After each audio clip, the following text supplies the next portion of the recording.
Good day, I am ALTHEA MAGSOMBOL from BSA1-1 and this is my finals video for understanding the self. Thinking back to phase one with one notes and bass drums.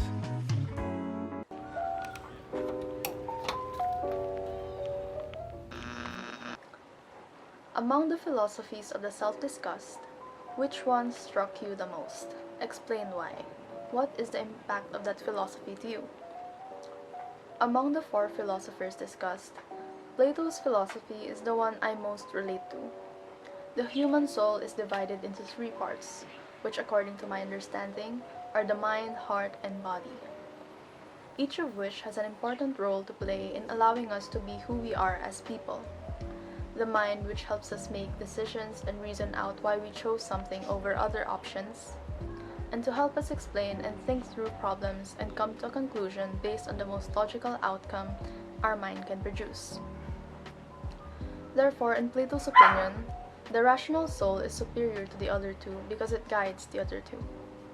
If we only allow our heart or spiritual soul to take control, we may not make the most rational decision because we are acting solely on our emotions and or how we feel at that time, which is why the mind always comes to our rescue. A similar outcome will occur if we simply allow our bodies to act as they please without thinking it through, resulting in hasty and impulsive behavior because we only allow the body to act on its own. With the help of the rational soul or the mind, there will be balance among the three, and just as Plato stated it, will help us attain a well-balanced personality.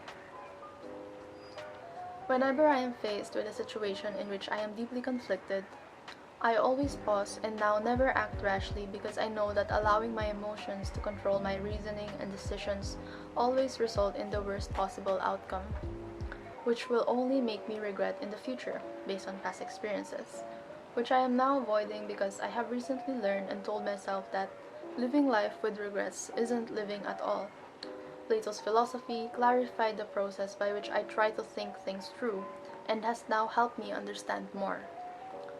This is why when it comes to what we must do when our mind, heart, and body are all attempting to act independently, we must always balance it all out because we know that if we let one act without the assistance of the other, the outcome may not be the best. Describe your extended self.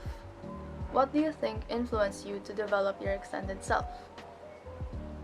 K-pop, anime, games, dressing up, arts and crafts, going out, animals, and many more. These, I think, are a few of all the things that makes up my extended self, because each one tells a little bit about me. I see myself as someone who appreciates a lot of things very quickly, hence the long list of the things I like, which is why whenever something piques my interest, I will really put a lot of effort and time in doing it or to acquire it. This explains why I have a lot of hobbies and why people keep on telling me that I know a lot of things, where in fact, I don't, because I just know these things because I like them, just like they would do with the things they like as well. I think that if ever someone sees my room, they could easily tell a lot about me and maybe even know me better, because I keep my room filled with only the stuff I love to make sure that I am surrounded with inspiration. And the same thing goes to how I show myself in social media as well. I like to keep myself low-key and neat because of the influence of the people I admire and aspire to be. This is why the posts I have are very minimal, and I make sure that I don't overshare so that my life won't look like it only revolves around social media. This has been my mindset for quite a while now because I've been trying to avoid being exposed too much to it, as it can make you feel bad about yourself when in fact there's nothing wrong with you. There are a lot of things even I don't know about myself, but looking through the stuff I like and possess will surely make me or one know more about me because it shows who I am physically. What goes onto my mind could never be simply and easily presented outside, so having these physical things as my extended self shows a lot about me. Discuss your spiritual self. Are you satisfied with the spiritual self that you have now? Explain your answer. My spiritual self is neither satisfactory nor unsatisfactory. This is because I constantly feel both ways, one never being greater than the other. Though I could tell that my relationship with my faith is strong because our family makes sure that we give thanks, ask for forgiveness, pray, and go to church every Sunday, I still most of the time feel empty, unmotivated, and have no will to do things I would have easily got over with before. But even though I do have these moments, there are also times where I'm fully energized to face the challenge ahead of me, which I really wish lasts longer than the former, but it never happens. And through enough time thinking about it, I feel like the reason this happens is because I'm always too scared. Scared to face things beyond my control, scared to go out of my comfort zone, scared that I am not able to please others when I know for a fact that I don't need to.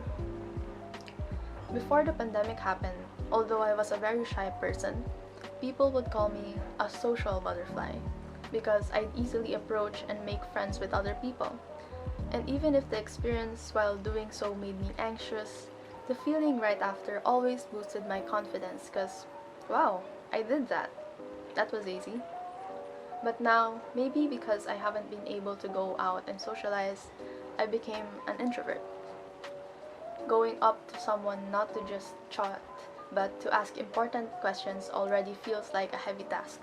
Because I now because I was not able to face this immediately, it became more of a problem because now even if the concerns I have are actually relevant, I would be too scared to speak up unless someone would ask me to.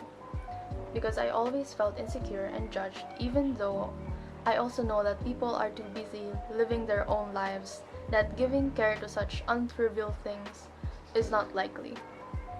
This is so unlike me because I used to always just go around and speak whatever it is in my mind and never just be able to keep them to myself.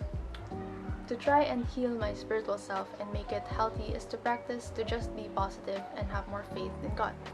Because everything starts with a positive mind to make all my small worries go away and in turn attract confidence, independence, as well as good energy. To believe more in God's plans for me and not just look and focus at the sad short-term events of life and how bad these days might seem, but instead to step back and look at the bigger picture that He is planning for me. Have you found your purpose in life? What is the purpose of your life?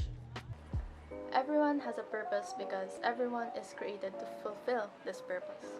But no matter how hard I look, I can't seem to find what exactly is my purpose in life. At this point in life where I am already about to go into my second year of college, I should already have found my purpose. But still, I can't seem to fully understand what it is I should do with this life that has been given to me. But then again, I think that all of our purposes in life are the same, and that is to just live it. We may feel pressured to find our own individual paths because we might fear that we are not catching up to others. But it's fine because we all have different paths with we make ourselves, and through it might feel like the path we are taking is difficult. We must never lose sight of the things that we stumble upon, our way as things that will help us grow and learn more. Through these hard and ever so unending steps we take, guide us better to our own dreams. Yes, to have a purpose is for you to contribute whatever you are to others as well as yourself, but living life as it is and facing the different and various challenges along the way is also part of finding your true purpose in life. They say that we can know that what our purpose in life is by knowing what drives ourselves to get up in bed in the morning and why we continuously strive to do good. But all I ever thought about when I think of why I do these things are all just these simple things I need to get done, which are just minimal tasks so I could relax right after. This is why I always try and look at the bigger picture because I know that even if the days in my life feels the same, I know that there is much more greater and fulfilling things ahead, waiting for me to go through all the ups and downs to be stronger and know better, in order to face much greater challenges that my future is laying before me, which is why whatever it may be, I am ready for it. How do you take care of yourself? name the activities you engage in for self-care. After very exhausting and sad days, I always make sure that I get enough time to do the things I love, because this, as well as the necessities for me, is what everyone should do to take care of themselves, because I know I deserve this. There are a lot of things one could do to take care of themselves. Personally, what I do to take care of mine is to just relax and do the things that I love, because I find joy in doing these things, which I think for me is enough to know that I am taking care of myself. Doing skincare, going for a walk with my dogs, watching my idols playing with my niece, and journaling. By doing these things, I am giving myself a break and in turn giving myself the care it desperately needs. There are a lot of times where, in order to keep up and catch the deadlines, I will go on for hours without giving myself a break, because whenever I do, I always end up getting distracted that it takes away the focus and fine stream of ideas I once had while doing a certain task. Although this makes me get things done on time and fast, I must admit that by doing so, I am pushing myself to its limits, that results to getting sick and in turn lose more time to do the other tasks I have left. And also, not being too satisfied with my finished work. Which is why whenever I am given an activity where we are expected to exert a lot of effort into, I always try to organize and make sure to occasionally take breaks, so that the things I do will turn out much better and wouldn't seem rushed and unfinished. I take long walks with my sister and our dogs, go and take a bath or have a little snack, and by doing so, I am giving myself a boost and more time to clear and organize the thoughts in my head.